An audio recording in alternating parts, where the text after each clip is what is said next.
नमो अरिहन्ताणं नमो सिद्धाणं नमो आयर्याणं नमो वज्रायाणं नमो लोये सव्यसाहूणम्।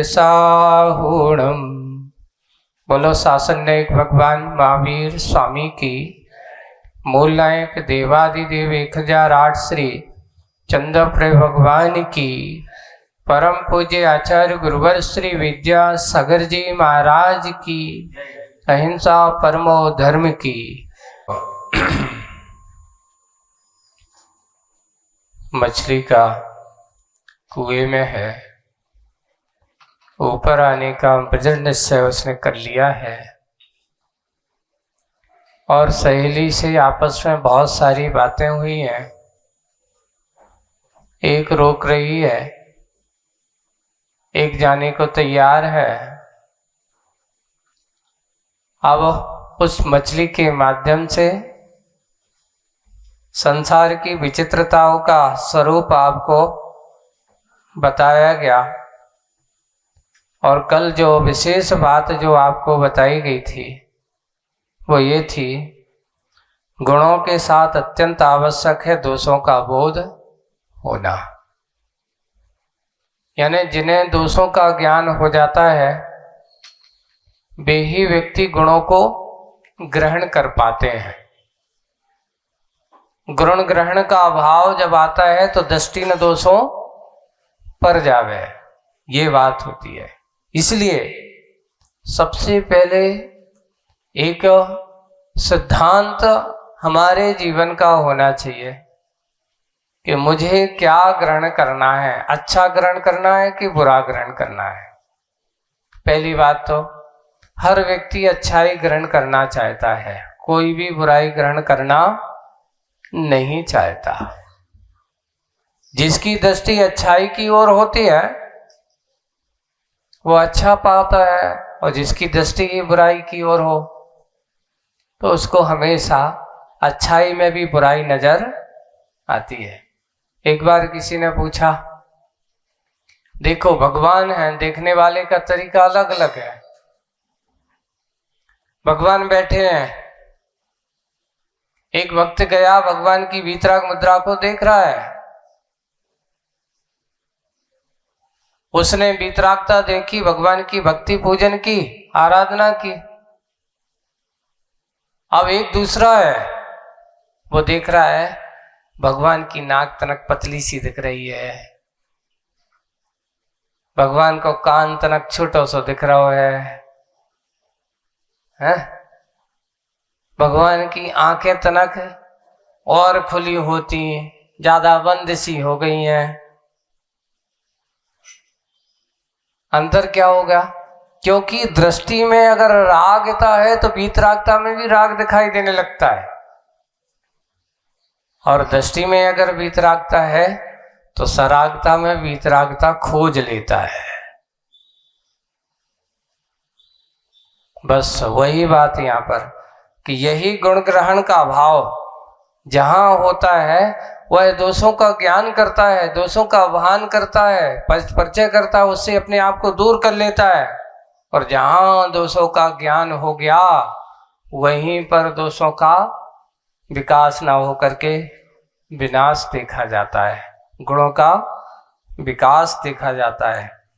जैसे ज्ञानी जन और अज्ञानी जन का परिचय यहाँ पर दिया है कि फूल की गंध मकरंद से वंचित रहना अज्ञानी का अज्ञता मानी है। फिर एक कांटों से अपन कहते हैं मोल करो तलवार का, पड़ी रहने दो म्यान। कोई भी आप बाजार में खरीदने जाते हो, देखो कोई भी वस्तु है ना, तो आपके साथ में डिब्बा मिलता है, बहुत सारी सामग्री मिलती है, तो आपने क्या डिब्बा खरीदा? नहीं, मूलतः वस्तु का ही खरीदी जाती है, उसके साथ ये तो डिब्बे हैं। तलवार की खरीदी की जाती है, म्यान तो अपने आप उसमें मिल जाती है। ऐसे ही वहां पर अज्ञता क्या करता है, फूल की मकरंद को ना देख करके फूल के कांटों को देखता है। और ज्ञानी कहता है मुझे कांटों से कोई मतलब नहीं है, मुझे तो फूल की सुगंध और उसकी मकरंद से ही मतलब है। यही ज्ञानीपना और अज्ञानीपना है। ऐसी चीजें जिन ज्ञानीपना बिरले ही जीवों के पास देखा जाता है। कल अपन ने समझा था, आज और प्रसंग अब आगे बढ़ता है। मुख माटी में विशेष की ओर चलते हैं। क्या आता है? इधर अधर से उतरती बाल्टी पानी में, बाल्टी में पानी। अब जैसी बाल्टी गई पानी में तो एक इधर और उधर जैसे ही होता है, तो बाल्टी में पानी और पानी में बाल्टी, दोनों एक दूसरे में हो गई, समा जाती है। बाल्टी में पानी आ गया और पानी में बाल्टी यानी डूब गई। इसका अर्थ ये है कि पानी में बाल्टी हो गई और बाल्टी में पानी हो गया। पूर्ण रूप से दोनों अवगाहित होते हैं, दोनों अवगाहित होते हैं। मछली उसमें प्रवेश पा जाती है उस बाल्टी के पानी में। कैसे? धम्मम शरणम, ऐसा स्वरूप करती हुई, ऐसा विचार करते कि धर्म की शरण में जाता हो। धम्मम शरणम पवज्जामि, इस मंत्र को भावित करती हुई आस्था उसकी और अस्वस्थ होती जा रही है, क्योंकि उसने सोच लिया है कि मुझे तो अब ऊपर जाना है। उसकी आस्था और भी प्रगाढ़ बढ़ती चली जा रही है, विशुद्धतम होती चली जा रही है। आस्था, उसका विशेष संबंध बढ़ता चला जा रहा है। किससे? उस ऊपर वाले शिल्पी से।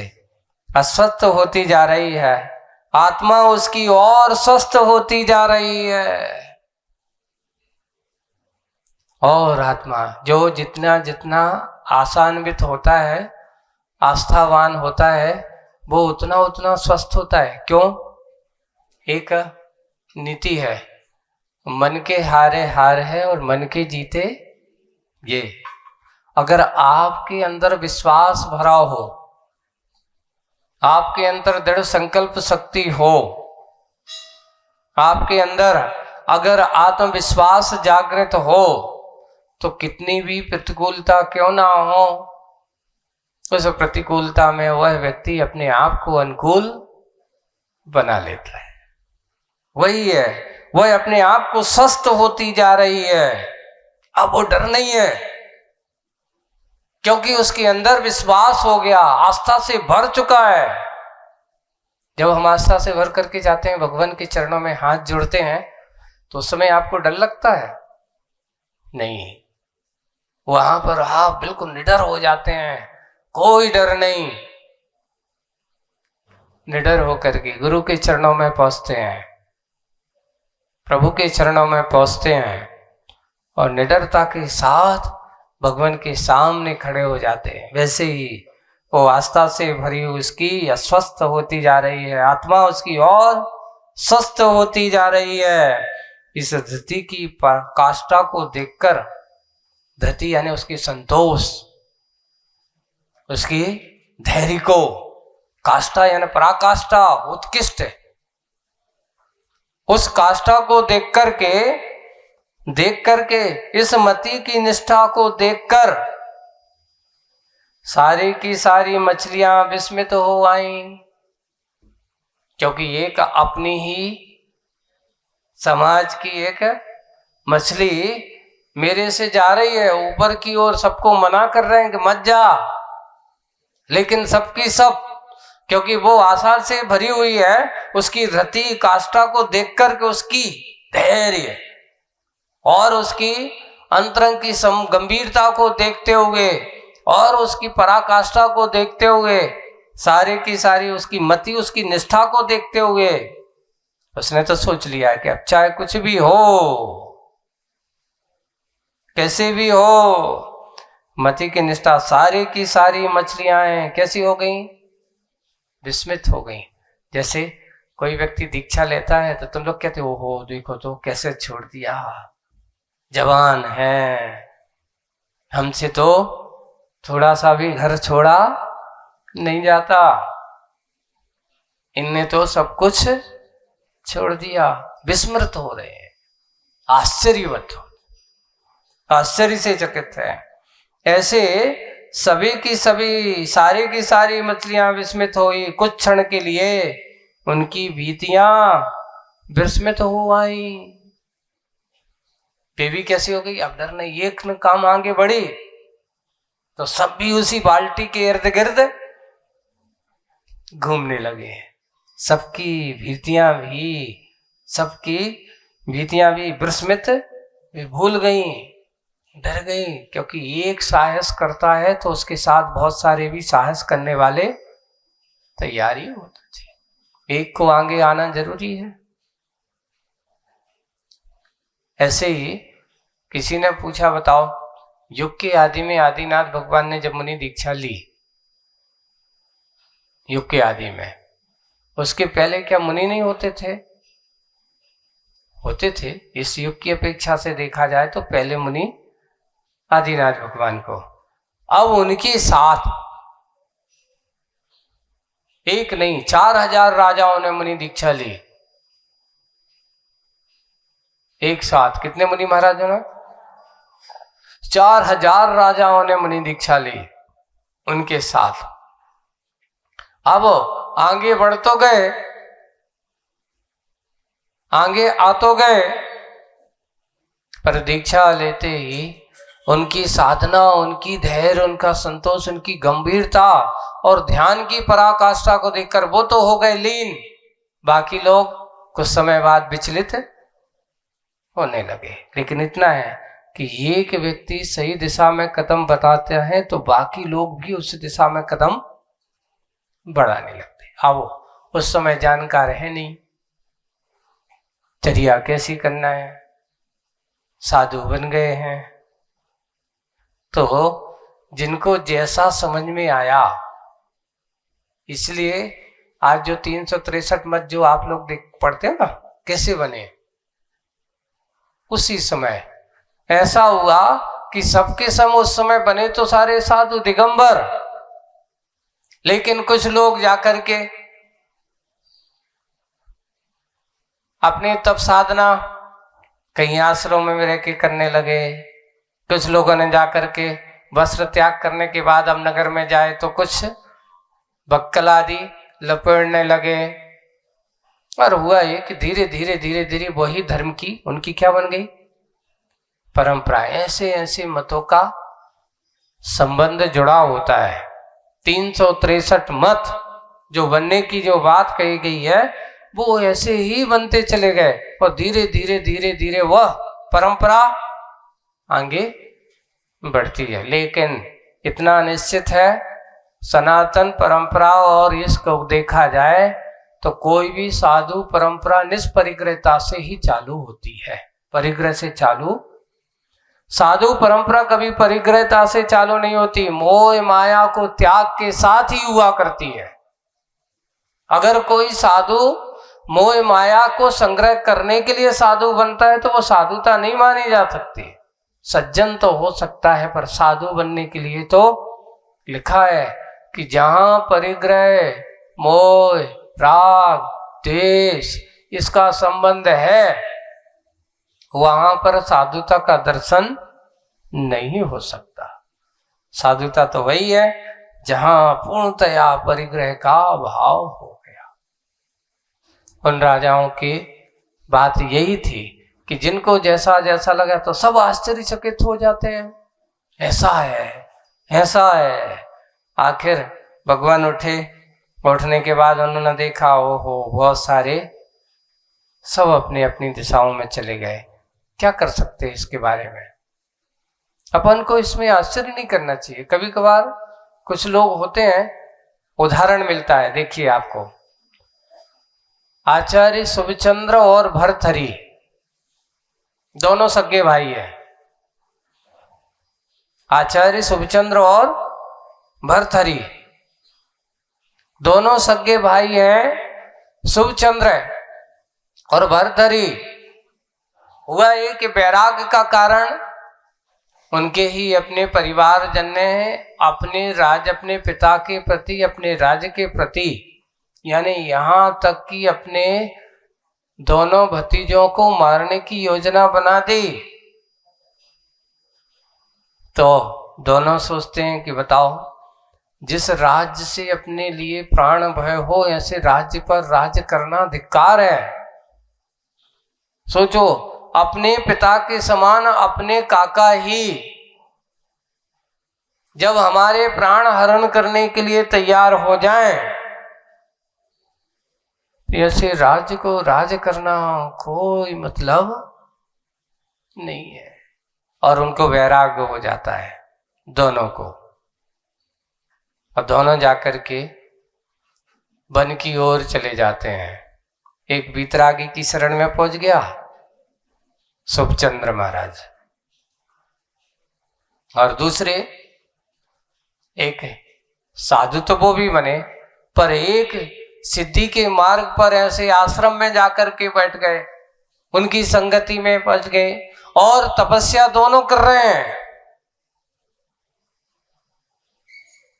एक तपस्या लोक ख्याति की हो रही है, एक तपस्या आत्म ख्याति की हो रही है, यानी अपनी आत्मा को जानने की पहचानने की हो रही है। एक वितरागता के भाव से भरा है, दूसरा संसार की लोकेशना, मैं ऐसा बहुत बड़ा संत हूं,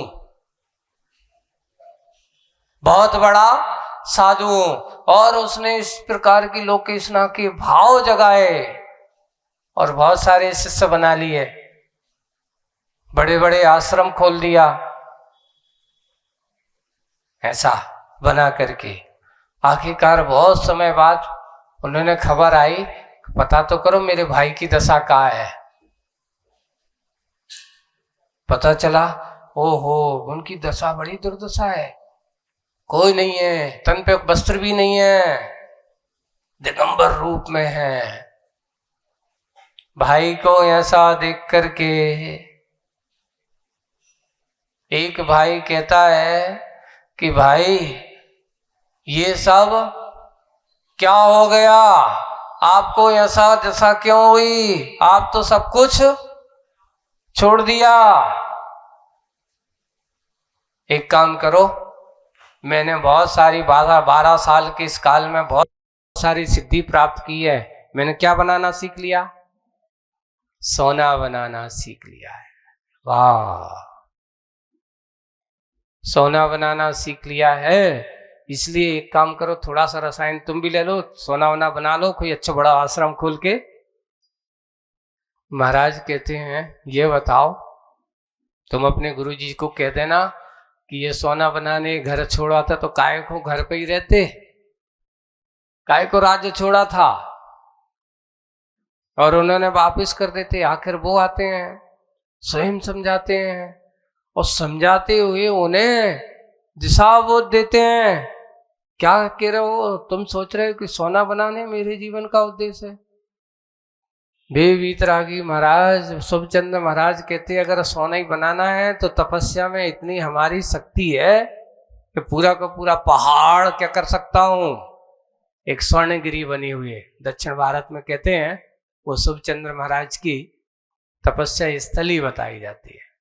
और तुम्हें देखना है, तपस्या उसको समझाने के लिए, मान अभिमान के लिए नहीं थी, ये ध्यान रखना।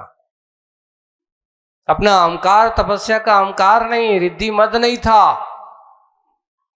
लेकिन कभी कभार दूसरों की मद उतारने के लिए उसकी मद का भान कराना चाहिए, ज्ञान कराना चाहिए कि तेरे अंदर दोष क्या है। उन्होंने थोड़ा सा पसीना लिया माथे का, कहां छोड़ दिया? पहाड़ पर। पूरे का पूरा पहाड़ स्वर्णगिरी बन गई। बहुत सोच, तू इतनी रसायन बनाने में 12 साल लगा दिए, कितना बनाएगा? और तुझे सोना चाहिए, ये ले, पूरा पहाड़ सोने का बन गया है, जितना चाहिए उतना ले लो। और आखिरकार भर्तहरि को समझ में आ गया कि मैं गलत मार्ग पर जा रहा हूं। वीतरागी वही है जो राग को छोड़ करके वीतरागता के भाव से युक्त होता है। और लिखा है उनमें कि शुभचंद्र महाराज उन्होंने उपदेश दिया किसको? भर्तरी को।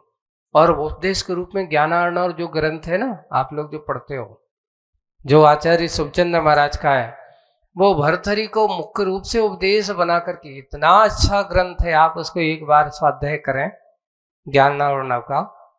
और उसमें संसार का सारा विचित्र ध्यान से लेकर के, अगर आपको ध्यान, आज जितने भी ध्यान की बातें हो रही ना, ये पातंजलि योग और ये फलाने योग है ना, सब अपने अपने सही रूप से धारणा है। ध्यान की पूरी प्रक्रिया देखना तो ज्ञानार्णव ही सबसे बड़ा मूल वेश है। उसको वेश बना करके सबने अपने अपने हिसाब से बना लिया है। तो ऐसा ज्ञान, ध्यान, विश्वास, आस्था, भक्ति उनको समझ में आई।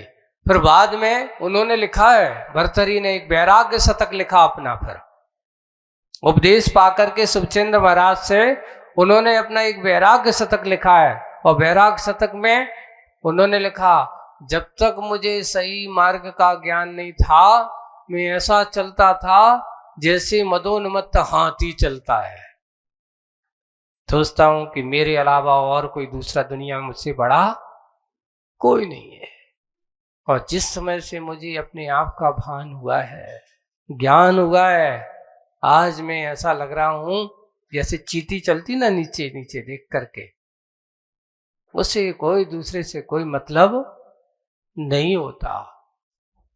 ऐसी ही दशा, ऐसा ही परिणति, ऐसा ये विचार, यानी जब व्यक्ति का ज्ञान वैराग्य परिणत नहीं होता, अहंकार में परिणत होता है। और जिस समय वो ज्ञान वैराग्य में परिणत होता है, उसका अहंकार अपने आप दूर हो जाता है। भर्तरी ने वही कहा कि जब मुझे भाई ने समझाया, मेरे गुरु महाराज शुभचंद्र महाराज, उन्होंने फिर कहा कि पहले जो उनको बनाया था, मैंने तो संसार की ख्याति लाभ के लिए बनाया था। अब मुझे जो मिला है वीतरागता का उपदेश, वही है आस्था विश्वास से भरा हुआ सच्चा मार्ग आपको मिल गया है। यही है। विस्मित होते कुछ क्षणों की भीतियां अपने आप परिग्रह का सिद्धांत जहां होगा, मोह माया की बात जहां होगी, वहां पर भय ही भय होगा। लेकिन जहां वीतरागता की बात होगी, वहां कोई भय नहीं होगा, निर्भय होगा। वही कुछ क्षणों के लिए उनकी क्या हो गई, भीतियां, डर, विस्मित हो आती हैं। और सत्कार्य करने का एक ने मन किया, सत्कार्य करने का एक ने मन किया, दृढ़ प्रण किया, और शेष सब ने उसका अनुमोदन किया। बाकी सारी मछलियां उसके संकल्प शक्ति प्रण का अनुमोदन कर रहे हैं। एक भावित हुई, शेष प्रभावित हुई।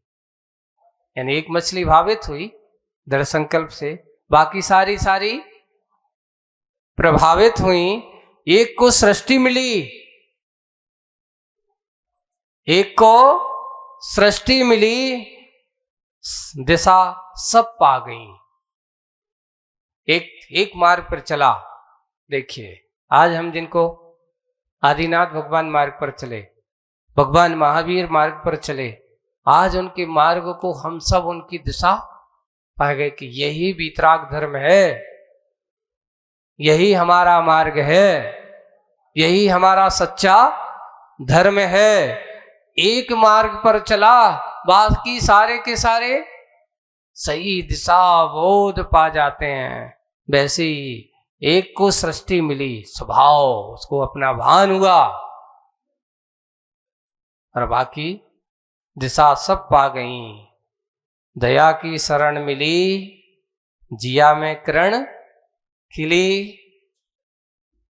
ऐसे दया धर्म की शरण जिनको मिल गई है, उनके अंदर जिया जिया अर्थात आत्मा, उसके अंदर एक किरण खिल गई और सबकी सब उजली ज्योति सी प्रकाशित हुई, स्नपित हुई। स्नत यानी पूरा का पूरा शरीर उनका जैसे स्नान, स्नपित अंतरंग से भींग जाती है, सर्वांग से। कहीं से भी देखो, वीतरागता मात्र चेहरे से नहीं झलकती। वीतरागता अगर मन में हो तो हर संरते से अबाक बक्सा विसर्गाम निरूपयंती मोक्ष मार्ग, ऐसा लिखा है। सर्वांग से वह मोक्ष मार्ग का उपदेशक बन जाते हैं। वे मुनि महाराज की वीतरागता अगर अपन देखते हैं तो मात्र एक चेहरे से नहीं, सर्वांग से वीतरागता का स्वरूप दिखाई देता है। कैसे चलना है, कैसे बैठना है, कैसे उठना है, कैसे सोना है, कैसे खाना है, कैसे जाना है, हर तरह से वे अपने आप को इतना आचार का पूरा पालन करते हैं। इतना आचार को हमेशा समाहित रखते हैं और वही चर्या इतना आचार पूर्वक किया करते हैं। सब कुछ इतना आचार पूर्वक होता है। ऐसे ही स्नापित हुई पूरा का पूरा, भीतर से भी बाहर से भी तत्काल। वह मछली बिल्कुल अवगाहित हो गई। किसमें? बाल्टी के बाहर से भी भींगी है और भीतर से भी अच्छी आस्था के भावों से भरी हुई है, भक्ति के भावों से भरी हुई है। बिल्कुल बाहर भीतर से भींग गई। ऐसा सुंदर रूप यहां चिंतन करते हैं। और अब आगे बढ़ते हैं। इस अवसर पर पूरा पूरा परिवार किसका? कौन सा परिवार? मछलियों का परिवार। जो कुएं में जितने थे सारे के सारे परिवार उपस्थित होता है। मुदित मुखी हो, मुदित अर्थात आनंद मुखी हो। एक मुख भी मुदित मुख है। एक प्रसन्नता का चेहरा जो होता है वो अलग ही दिखाई देता है। एक टेंशन से भरा चेहरा हो वो अपने आप अलग ही दिखाई देता है। जब आदमी का प्रसन्नता से भरा चेहरा होता है, उसे देख करके कोई व्यक्ति अगर कितना भी टेंशन में हो है, हंसमुख चेहरा देख करके, और देखते ही वो टेंशन वाला व्यक्ति भी हंसमुख हो जाता है, वो भी प्रसन्न हो जाता है। इसलिए हमेशा जब किसी से मिलो तो कैसे मिलो? हंसमुख चेहरे के साथ मिलिए। मुंह लटका के मिलने वाले के साथ होता क्या है, वो सोचता है कि लगता है भैया ऐसे व्यक्ति से मिलने से हमारा ही मूड खराब हो जाए। कभी भी किसी से मिलो, सबसे पहले हमारे मिलने का तरीका कैसा होना चाहिए? हंसमुखता होना चाहिए। वही है कि मुदित मुखी हो। मुदित का अर्थ होता है आनंद। जैसे एक और आचार्य जी ने बहुत मुदित का अर्थ, जैसे मोदक खाते समय, मोदक खाते समय व्यक्ति की आनंद की अनुभूति कैसी होती है? लड्डू। मोदक का अर्थ होता है तो बोले कि जैसे लड्डू का स्वाद लेते समय उस व्यक्ति की आनंद की अनुभूति अधिक होती है, वैसे ही मुदित मना का अर्थ होता है अपने अंदर उस मोदक खाने वाले को जैसे स्वाद लेते समय आनंद आता है, वैसे ही जिसका मन ऐसा आनंद से भरा हो उसका नाम मुदित मना। ऐसे मुदित मुखी, जिसका चेहरा बहुत प्रसन्न है, मुदित आनंद से भरा हुआ है, वे सारी की सारी मछलियां हैं। सबसे पहले जो जाने वाली मछली वो भी मुदित मुखी है, और उसको जाते हुए देख सभ्य भावना वाला है, मुदित मुखी हो। वह तैरती हुई मछलियों से, उठती हुई तरंगें, तरंगों से घिरी हुई घिरी मछलियां ऐसी लगती हैं कि सबके हाथों में। देखिए, जब मछली, आप कभी कुंडलपुर जाओ या नदी में जहां बहुत सारी मछलियां हैं, वहां जाना, जब एक दूसरे के साथ ऐसी ऐसी मिलती हैं, छलांगे सी लगाती हैं, है ना, और मिलती हैं, तो वहां ऐसी कल्पना की आचार्य जी ने, देखो ऐसी लगती हैं सबके हाथ में एक एक फूल माला है। जब वो छलांग लगाती तो ऐसी आती है, इधर से जाकर के उधर जाती है, सबके हाथ में ऐसा लग रहा है कि सबके हाथ में एक एक फूल माला है और सत्कार किया जा रहा है महा मछली का। किसका? जो महान कार्य करने जा रहे हैं, तो इसलिए उसका नाम महा मछली कहते। महा मछली का नारे लग रहे हैं। देखिए, जब कोई महान व्यक्ति आता तो नारा लगाते हो कि नहीं? अहिंसा परमो धर्म की, ऐसा नारे लगाते हो। जो महाराज आते हैं, आप लोग महाराज की जयकार लगाते हो। ऐसे ही उसकी भी सत्कार किया जा रहा है महा मछली का। कौन मछलियों को दे रहा? सामान्य मछलियों के द्वारा, जो एक ही कैसी लग रही है। कौन से नारे लग रहे हैं? मोक्ष की यात्रा सफल हो, मोह की मात्रा विफल हो। ये सूत्र है। आप जा रहे हो, तुम्हारी मोक्ष की यात्रा कैसे हो गए? सफल हो गए। आप लोग एक बार ऐसे, जब पहले लोग शिखर जी जाते थे, अब आज तुम लोगों की अब धीरे धीरे परंपराएं होती, मालूम है, जब पहले लोग शिखर जी जाते थे तो उनको छोड़ में कैसे जाते थे? अच्छे गाजे वाजे के साथ, फूल माला पहनाते थे, स्वागत सत्कार करते थे। धन्य। आप कहाँ जा रहे हो? शिखर जी जा रहे हो भैया। एक बार बंदे जो कोई, ताको नरक पशु गति नहीं। ऐसे तीर्थ की वंदना करने जा रहे हो, मोक्ष की यात्रा, ऐसी मोक्ष स्थली की यात्रा करने जा रहे हो। धन्य तुम्हारी मोक्ष की यात्रा क्या हो बे। क्योंकि जब हम किसी तीर्थ आदि वंदना करने जाते हैं, और वंदना करते समय हमें ऐसे भाव करना चाहिए कि तुम्हारी यात्रा क्या हो बे, सफल हो गए। तुम्हारी यात्रा हमेशा सफल हो। ऐसे ही वे मछलियां उस महा मछली का स्वागत करने के लिए तैयार हैं। मोह की यात्रा सफल हो और मोह की मात्रा विफल हो। मात्रा कह रहे हैं, तुम्हारे अंदर जब मोह कम होगा तभी तुम्हारी मोक्ष की यात्रा होगी। ऐसा नहीं है कि हमारी यहां मोक्ष की यात्रा भी चलती रहे और मोह भी पलता रहे। नहीं, एक साथ दोनों काम नहीं हो सकते, तीन काल में नहीं हो सकते। इधर हमारा मोक्ष भी मिल जाए और इधर हमारा घर भी नहीं।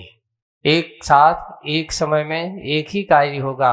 जिस समय तुम मोक्ष की यात्रा करोगे उस समय तुम्हारी मोह की यात्रा रुक जाएगी, और जिस समय तुम मोह की यात्रा में लगे हो वह मोक्ष की यात्रा नहीं हो सकती। ऐसी मोह की मात्रा विफल हो, धर्म की विजय हो। क्या हो गए? धर्म की विजय हो, कर्म का विलय हो। तेरा जहां धर्म जयवंत होगा वहां कर्म तो अपने आप क्या होगा? विलय को प्राप्त होगा। वहां कर्म का बंध नहीं होगा। वहां अगर असाता कर्म भी होगा तो उस समय जो धर्म की यात्रा में लगा हो वो असाता भी साता में परिवर्तित हो जाता है। परिणाम देखिए, नियोग देखिए। जिस समय हम अच्छे कार्य से युक्त होते हैं, जिस समय हमारा परिणाम अच्छा करने का होता है, उस समय असाता कर्म भी साता के रूप में ना हो, रहेगा साता रूप में, पर उसकी भी स्थिति अनुभाग शक्ति कम हो जाती है। एक उदाहरण सुनाता हूं मैं। उदाहरण क्या है कि दो मित्र हैं, एक बड़ा धर्मात्मा है मित्र ना कह दो, भाई कह दो, सगे भाई है। एक भाई बड़ा धर्मात्मा है और एक भाई धर्मात्मा तो उतना ज्यादा नहीं है, लेकिन कभी कभार जब कभी मन होगा तो चला जाता है। नहीं सर, अंतर इतना है कि जो धर्मात्मा है वो ज्यादा परेशान है, उसके पास धन संपत्ति कम है। प्राय कर लोक में ऐसा देखा जाता है। हाँ, उस पे लिखा है, एक बार एक विद्वान थे मेरे पास है, वो उन्होंने एक सूक्ति सुनाई, पंडितो दरिद्रोपी। वो कहते हैं जो बड़ा विद्वान है, ज्ञानवान है, जानकार है, पर महाराज परेशान है, काके पैसा नहीं, जीवन निर्वाह के लिए काम करना पड़ता है, वैसा करना है, ऐसा कर रहा है। और एक और वो पथरिया चतुर्मास हो रहा था, वहां पे एक विद्वान थे, वो उन्हें बहुत अच्छा दोहा सुनाते थे, पंडित आई माथे परी पूर्व जन्म को पाप। अपनी वो वस्तु स्थिति वो सुना रहे थे, पंडित आई माथे पड़ी पूर्व जन्म को पाप, औरों को उपदेश दें आप जहां के आप। मैं क्या कर रहा हूं, दूसरों को पढ़ा रहता हूं, दिखाता रहता हूं, पढ़ाता रहता हूं, बताता रहता हूं, उपदेश देता रहता हूं, पर मैं उस उपदेश तो दे रहा हूं, पर यही सोचता हूं कि कितनी दक्षिणा मिलेगी, कितनी विदाई होगी, अच्छी भाई कि नहीं, अच्छा सुनाओ। इस भाव से सुनाता हूं। बोले कि पंडित आई माथे पर ही पूर्व जन्म को कह के पैसा खिलाने तो सुना रहे हैं, और दूसरों को क्या देवे उपदेश, और स्वयं कहाँ है, जहां के तहां। महाराज आज के समझ में बहुत कम बिल्कुल व्यक्ति होते हैं जो लक्ष्मी और सरस्वती दोनों वान हो, एक साथ कभी बैठ जाए तो बहुत पुण्य कर्म का उदय है, ध्यान रखना। इधर क्या हो, लक्ष्मी भी हो और सरस्वती भी हो, बहुत कम होता है।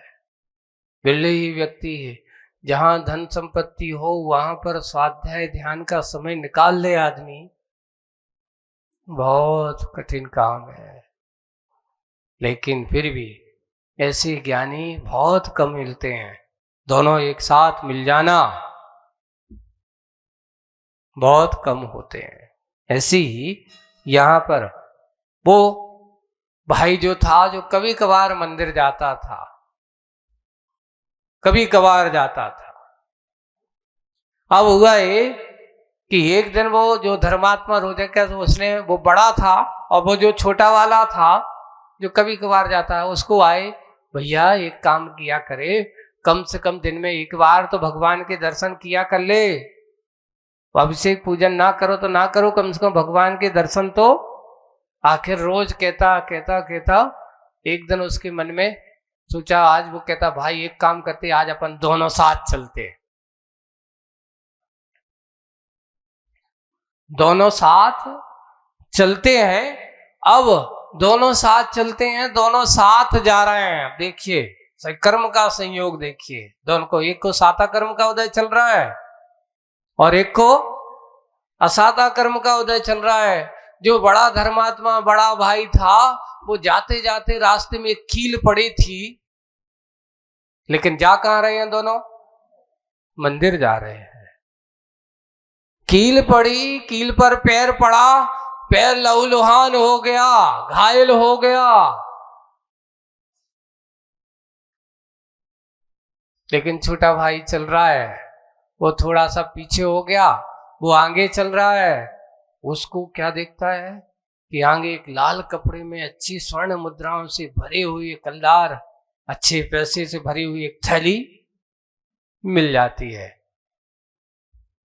देखो पुण्य कर्म के उदय में और उसको पुण्य है।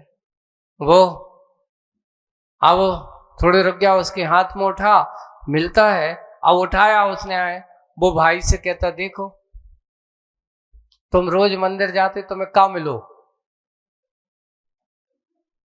आज के समय में कई लोग ऐसे कटाक्ष करते ना, नहीं करते। खूब पूजा पाठ करो तो सुबह से भगवान को घिस घिस के कपड़ा फाड़ डाले तुमने, भगवान को घिस डालो, तुम्हें क्या मिलो इतने आज तक।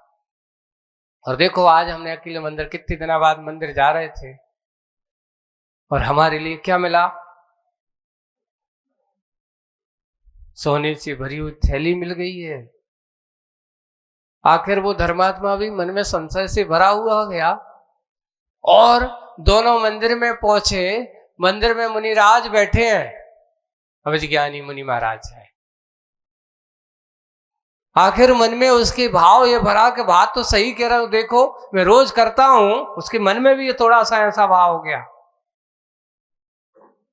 रोज करता हूं, करने के बाद भी आज मंदिर जाते मुझे पैर में क्या लगी? कील लगी। और इसको क्या मिली? स्वर्ण की थैली मिली, कभी कभार आने वाला है। कैसा है इसका आदमी? तो महाराज कहते हैं, भैया उन्होंने जाना, जान करके कहता है, इसका तीव्र पुण्य कर्म का उदय था आज। अगर ये सच्चे मन से भगवान के दर्शन, वो तो भाई की जबरदस्ती से आ रहा था, काश अगर ये इसके पास तो आज इतना पुण्य, तीव्र पुण्य कर्म का उदय था कि ये राज्य का राजा भी बन सकता था, लेकिन छोटे से पुण्य में स्वर्ण की थैली में निपट गया। और आज तेरा पाप कर्म का उदय इतना था कि आज तेरी जान भी जा सकती थी, पर तेरे भाव अच्छे थे, लेकिन तू कील में ही निपट गया। काय में निपट गया? आज तेरा इतना पाप कर्म का उदय था कि तेरा जीवन भी समाप्त हो सकता था, पर तेरा भाव अच्छा था, भगवान की पूजन करने के भाव थे, भगवान के दर्शन करने के भाव थे। उस भाव का प्रभाव यह हुआ कि तुझे छोटी सी कील में निकल गया, और उसका इतना पुण्य कर्म का उदय था, पर मन में मंदिर जाने के भाव, लेकिन क्या करे, जबरदस्ती जा रहे। पर वो तीव्र पुण्य छोटे से पुण्य में परिवर्तित होकर के निकल गया। एक को क्या कहें, एक पाप कर्म का अपकर्षण हो गया, और एक के पुण्य कर्म का अपकर्षण हो गया। दोनों का हुआ, ऐसा नहीं कि बड़ा हुआ, नहीं, यही दशा है, यही भाव है। तो यहां पर ऐसा लग रहा है, मोह की मात्रा जब बढ़ेगी तो मोक्ष की यात्रा रुकेगी, और जहां मोक्ष की यात्रा होगी वहां पर मोह की मात्रा कम होगी। करना क्या है? सोचो, विचार करो, मोह की यात्रा चल रही है कि मोक्ष की यात्रा चल रही है? यात्री तो हम तुम सब हो, जितने भी बैठे हैं सब चल रहे हैं। ये मत सोचो कि नहीं चल रहा है, सब अपनी अपनी यात्रा जीवन के प्रवाह में जी रहे हैं, सब अपने अपने परिणामों से जी रहे हैं। अंतर इतना है कि कोई अच्छा एक प्रसन्नता के भावों से भरा होकर के जीवन जी रहा है, और एक रो धो के। देखो बहुत अच्छा, संसार में जीने वाले अलग अलग होते हैं। एक श्रद्धा से भरा हुआ है, सुबह से उठता है, सबसे पहले तुम ही हो भगवान, जो कुछ भी हो दिन की शुरुआत किससे हो? आपके ही नाम से हो। एक श्रद्धा से भरा जीवन है, और एक हमेशा संकलेश से भरा पड़ा है। अब जो काम करना है, जो नहीं हुआ, अब ये नहीं हुआ, इसको वो नहीं किया, उसने वो नहीं दिया। सुबह से उठते ही, आंख खुलते ही सबसे पहले क्या सोचता? श्रद्धा और संकलेश दोनों आपके पास हैं। आपको क्या करना है? श्रद्धा से भरा हुआ जीवन हो तो आनंद देगा, और संकलेश से भरा जीवा तुम्हारे आनंद की अनुभूति को छीन सकता है। आपको सुख का कारण नहीं हो सकता, आपके लिए ना जाने कितने विकल्पों का कारण बन सकता है। वही है कि मोक्ष की यात्रा, धर्म की विजय हो, कर्म का विलय हो। यही बात कहना चाह रहे हैं कि बड़े बड़े तीव्र कर्म अगर अच्छे हमारे परिणाम हो तो वे तीव्र कर्म भी, निकाचित कर्म भी भगवान की दर्शन पूजन से भी उनमें भी हीना दिखता असाता का साता के रूप में मिला। तो फल साता को साता के रूप में मिला, पर अच्छे भाव होते तो और विशेष होता। एक के अच्छे भाव थे तो असाता कर्म भी छोटे में निकल गया। ऐसी ही कर्म का विलय हो, जय हो, उसकी जयकार लगाई जा रही। किसकी? जो मोक्ष की यात्रा पर निकला है। जय हो, जय जय जय हो, ऐसा उसका संबोधन है दे करके। और अब क्या हो रहा है? लो समय निकट आ गया। किसका? बाल्टी भरने को। भर गई है, मछली उसमें पहुंच गई है। बाल्टी व यान सम, जो यान सम गई थी, है ना, अब वो यान सम ऊपर उठने को है, ऊपर उठने को है। और मंगल कामना मुखरित होती है, होती मछली के मुख से। किसके मुख से? मछली के मुख से। यही मेरी कामना है कि आगामी छोरहीन काल में बस इस घट में काम ना रहे। मेरी यही कामना है कि आगामी छोरहीन, छोरहीन का अर्थ अनंत काल, जिसका कोई अंत नहीं। छोरहीन का अर्थ जिसका और छोर नहीं। आदि क्या है और अंत क्या है? ऐसे अनंत काल में बस इस घट में क्या ना रहे? काम ना, अब कोई इच्छा ना रहे। मेरी सारी इच्छाओं का अंत हो। बस भगवान, बस अंतिम समय आपका नाम हो, आपका गुणगान हो, ऐसा वो भावना भाती है। और कोई कामना मुखरित होती उसके मन में, और कोई कामना नहीं है। बस कामनाओं का अंत हो जाए। आज हम सब, हमारी ऐसी कामना है, हमारी ऐसी कामना है, हमारा जो काम हो जाए।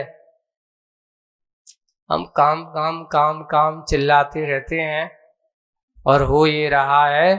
काम करते करते आज तक कामना पूरी नहीं हो पाई, पर तुम्हारा काम तमाम जरूर हो गया। काम करते करते करते करते जीवन का काम तमाम हो जाता है, पर कामनाओं का अंत नहीं होता। और जो ये सोचते हैं कि भगवान बहुत दिन कब आए कि मेरी कामनाओं का अंत हो जाए, बस ऐसी ही भावना है। और इस शुभ यात्रा का एक ही प्रयोजन, मेरी इस शुभ यात्रा का एक ही प्रयोजन है, साम समता ही मेरा भोजन हो। कुछ मिले या ना मिले, मेरा भोजन तो मात्र साम, समता, साम्य भाव, सौम्यता का परिणाम, संक्लेश परिणाम नहीं हो, उपशम परिणाम, आकुलता ना हो। साम्य भाव का अर्थ क्या? हापाजापी, जैसे कहते भय हाय तौबा करने में लगे रहते हैं। ये मेरा, ये मेरा, ये मेरा, ये मेरे लिए, मेरे लिए, ऐसा नहीं। साम्य और समता ही मेरा क्या हो? भोजन हो। और सदोदिता, सदोल्लसा, बहुत अच्छा, सदा उदित रहने वाला, समीचीन, सदा उदित अर्थात समीचीन, ऐसा सदोल्लास, अच्छा उल्लास यानी उत्साह हो। सदोल्लास, लसा मेरी भावना हो, दानव तन धर, मानव मन पर हिंसा का प्रभाव ना हो। देखिए आप, एक दानव की भी कामना की गई है कि ऐसे दानव के मन में और मानव के मन में किसी को मारने की भावना ना हो, हिंसा का प्रभाव ना हो। दिवी में भी यानी देवों में भी, यहां दानव से क्या लिखला, जिनके अंदर संकलेश क्रूरता के परिणाम होते हैं, ऐसे दानव तन, जिसे कहते हैं राक्षस भी कह सकते हो, है ना, राक्षस व्यक्ति वाले, उनके तन में और मानव मन में क्या ना होवे, हिंसा का प्रभाव ना हो। दिवी, दिवी का अर्थ देवों में, दिवी अर्थात देवों में, भू में, भूगर्भों में, सब जगह जिया धर्म की, दया धर्म की क्या हो गए, प्रभाव ना हो।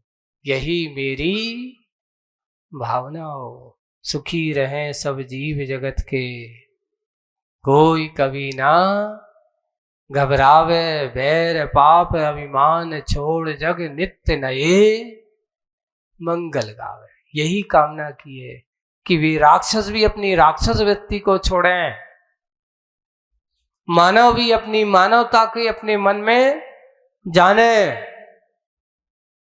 एक किसी ने पूछा, बताओ राक्षस क्या स्वभाव से होते हैं कि राक्षस यहां बनते हैं? एक और, अभी नारकी की बात नहीं करना, अभी यहां दानव और मानव का भेद बताया गया है। धरती पर राक्षस व्यक्ति का स्वभाव जो होता है, वो राक्षस व्यक्ति अर्थात जिसके मन में दूसरों के प्रति दुष्टता का भाव हो, जिसको दूसरों को दुखी करने का अभाव, दया भाव का अभाव, उसके अंदर कभी अच्छे करने के भाव नहीं है। आज वर्तमान परिस्थिति को हम देखते हैं, लोग अपने स्वार्थ के लिए, अपनी इच्छाओं को पूरी करने के लिए दूसरों की इच्छाओं पर कुठाराघात करते हैं। यानी हमारा काम पूरा हो, दूसरों का काम हो या ना हो, इससे हमें कोई लेना देना नहीं है। दूसरों की वस्तु छीन करके अपनी इच्छाओं को पूरी करना, ये मानवता का काम हो ही नहीं सकता। मानवता का काम तो वह होता है कि अपनी इच्छाओं को भी दूसरों की इच्छाओं जैसा समझना चाहिए। वो भी सोचता है कि मैं भी सुखी रहूं। कोई व्यक्ति संसार में यहां पर है, कोई ये नहीं चाहता कि मैं दुखी रहूं। सबके मन में यही भाव होता है, मैं भी सुखी रहूं, मुझे कोई दुख ना दे। पर हमारा असाता कर्म का उदय आ रहा होगा। अगर हम किसी असाता कर्म से दुखी हुए हैं तो हम क्या कहते हैं कि फलाने के कारण से हम बहुत दुखी हैं, इसने मुझे बहुत दुखी कर रखा है। बंधु, कोई तुम्हें दुखी नहीं करता, ये बात सत्य है कि निमित्त नैमित्तिक संबंध जरूर बनता है, तुम्हारे दुख की उदीर्णा में कारण जरूर बनते हैं। एक सास कहती है, जब मैं बहू बन के आई थी तब हमारी सास खराब थी, है ना, बाह में परेशान करती। हमने अपने जीवन काल में महाराज का सुख नहीं देखो। बोले कि क्यों? जब हम बहू बन के आए तो हमारी सास खराब थी, और अब जब हम सास बने तो हमारी बहू खराब है। हमारी सुनते ही नहीं है, क्योंकि हमने कोई दूसरों की सुनी नहीं है। क्योंकि जब वो हमारी सास कहती थी तो हमें बुरा लगता था, क्योंकि सुनने की आदत नहीं। हमने तो हमेशा किसकी आदत बनाई है? सुनाने की बनाई है। तो आप सुखी कैसे हो सकते हो? आपने हमेशा सुनाने की आदत बना के रखी है, कभी किसी की सुनने की आदत नहीं बनाई। अब तुम कहो कि सुखी रहे, 3 काल में सुनना चाहिए, समझना चाहिए।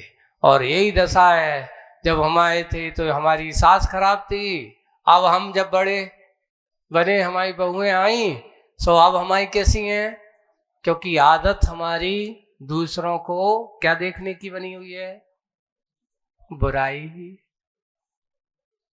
हाँ, नई बहू हो, पुरानी बहू हो, सबकी दशाएं यही हैं। आज घर घर में महाभारत क्या चल रहा है? एक बार एक बहुत अच्छा कटाक्ष पड़ा। कटाक्ष यानी एक व्यक्ति एक बिटिया को देखने गया, यानी सगाई संबंध करने के लिए। तो वहां गया तो अब सब पहले लोग जाते, आज के लोग तो अब अलग हिसाब से चलता, पुराने लोगों की रीति अलग थी। उन्होंने कहा कि बेटा ये बताओ, पढ़े लिखे हैं, तुम्हें कुछ आता है कि नहीं आता है? बोले सब आता है। बोले कि क्या आता है? तो उन्होंने कहा तुमने रामायण सुनाओ। बोले कि रामायण आती है? बोले कि हाँ सुना देते हैं। सुना दिया। बोले कि तुम्हें ये आता है? वो भी सुना दिया। रामायण आती है? वो भी सुना दिया। उसने पूछा महाभारत भी आती है? बोले कि वो सुनाने की जरूरत नहीं है, तुम्हारे घर पहुंचे तो हम बता दें महाभारत कैसी होती है। वो काय की जरूरत नहीं है, क्योंकि महाभारत तो सुनाई थोड़ी जाती है, दिखाई जाती है। अब आपको देखना है तो घर जाएंगे, जब देखेंगे वो कहता अच्छा है रामायण है, रेंदु महाभारत लायक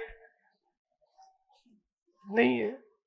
ऐसी दशा ये है कि हम आज करना क्या चाहते हैं, क्या पाना चाहते हैं? सोचिए, विचार करिए। हमारी दृष्टि किस ओर है, हमारी सृष्टि किस ओर है? बस वही दशा है। मानव के अंदर ही दानवता है, और अगर दानवता दूर हो जाए तो मानवता बनने में उसे देरी। इसलिए हमें वही बात कि दिवी पर यहाँ दानव तनधर, मानव मन पर हिंसा का प्रभाव ना हो, मैं यही कामना करता हूँ। यही भावना, ये सम्यक दृष्टि की भावना होती है, ये समीचीन व्यक्ति की भावना होती है। दिवी में यानी देवों में, भू पर, भूगर्भों में, सब जगह। कहीं यानी पाताल, भूगर्भ का अर्थ यहाँ पे क्या लेना? पाताल में, वहां नारकियों में भी, सब पर क्या हो? जिया धर्म की, यानी जिया सभी सुखी से जिए, इसलिए उसका नाम जिया धर्म। दया धर्म की, ऐसा सब में दया का भाव हो, और दया धर्म की प्रभावना होवे, अर्थात उनके अंदर इस प्रकार की भावना जागृत होवे। ऐसा ये भाव आज के इस दया धर्म के उपदेश के रूप में हम सबको मिला मुखमाटी में। आज बस इतना ही। बोलिए परम पूज्य आचार्य गुरुवर श्री विद्यासागर जी महाराज की। हाँ, एक बात और है,